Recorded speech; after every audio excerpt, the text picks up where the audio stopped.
This crushing win over Ten Hag's United, Klopp showed that he's still elite, with his in-game tactical adaptations letting Liverpool run out 7-0 winners, with a strong second half performance, though the XG did show a hyperclinical Liverpool performance. But what tactics did we see on display from Ten Hag, and what exactly did Klopp change? Let's take a look. When United were defending in more open play situations, they had things more under control, with a 4-1-4-1 defensive structure, with the wingers defending somewhat narrowly. But what killed United in this match was their pressing structure when they did look to be more proactive to get the ball back.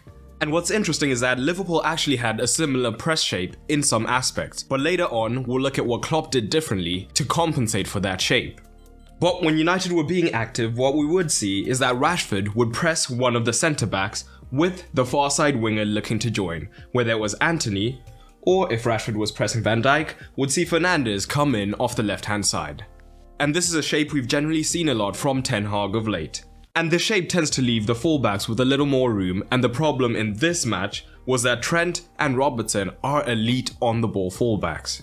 So here we see that Rashford is looking to pick up Van Dijk, so Fernandes has begun to come in central to press Konate, and Robertson may be marked by Antony, but this means that Trent on the far side has more room.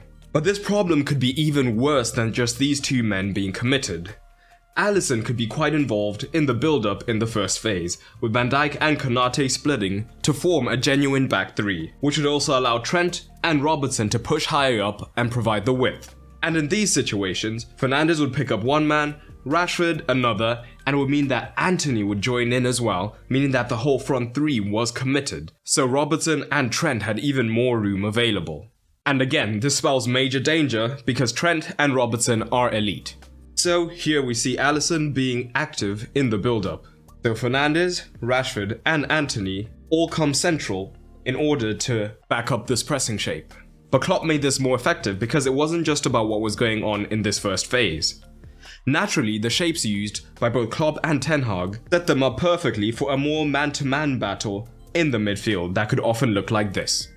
What we would often see in this first phase is that Elliott would look to push up high on the right hand side, looking to overload Shaw in this 2 versus 1 situation. But as it stood in the midfield, United could just shift across to prevent that overload, although the fullback would still be free. And what we did see is that Hakpo would be willing to drop into the midfield at times to make it a 4 versus 3. But in a situation like this, where he is the furthest man out towards the flanks, the overload is less impactful, so Liverpool could allow him to have that space in this type of situation. So here we see United's midfield effectively man-to-man.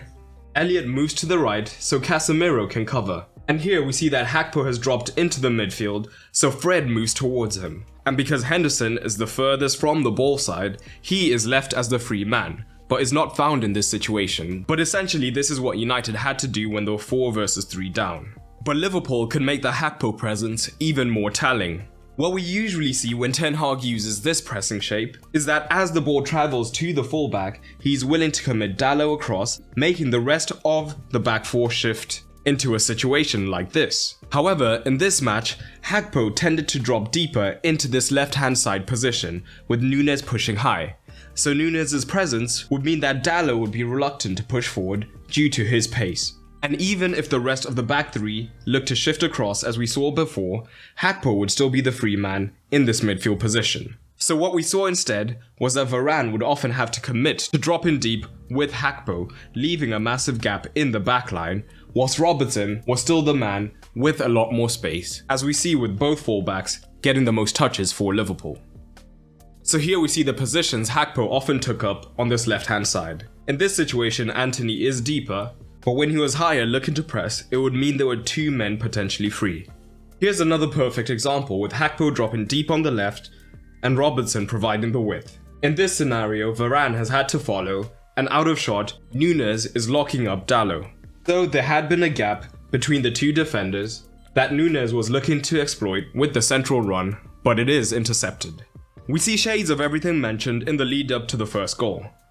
Firstly, with the front 3 being drawn into Liverpool's back 3, and Robertson having the space to receive. The ball is worked back and we see United's front 2 shape, with Fernandes being drawn in, now leaving Trent free. And Hakpo was in this left-hand side position.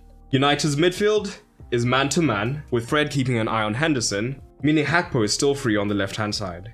Now Alisson finds Robertson, with Antony having been high up the pitch. And in this scenario, rather than Núñez staying wide to lock up Dalot, he moves central to lock up Varane instead. So, Dalot aggressively closes down Robertson, Gakpo has the run on Fred into the space. So Fred is in an unfamiliar right-back position, and Robertson produces a great pass, allowing Gakpo to cut in and score. And Liverpool did not only take advantage of United's shape by directly going over the top. What we saw is that when Konate was on the ball in particular, and Fernandes was drawn in, Trent, much like Robertson on the far side, would have the room to receive. And with Salah high up on the right-hand side at times, Shaw was unlikely to press Trent, so the midfield of United would be drawn across instead in order to compensate for this shape. And with Núñez often operating in these regions as a centre forward, as well as Dalot, Robertson had all the room on the left-hand side to then receive the switch and look to make the difference high up. So this was an interesting situation where Fernandes actually almost won the ball, but the principle is the same, with Fernandes coming in off the left-hand side aggressively to press and leaving room for Trent on the right. So eventually Trent receives in space, with Shaw being tied up by Salah, leaving Robertson free to receive the switch and look to progress up the pitch.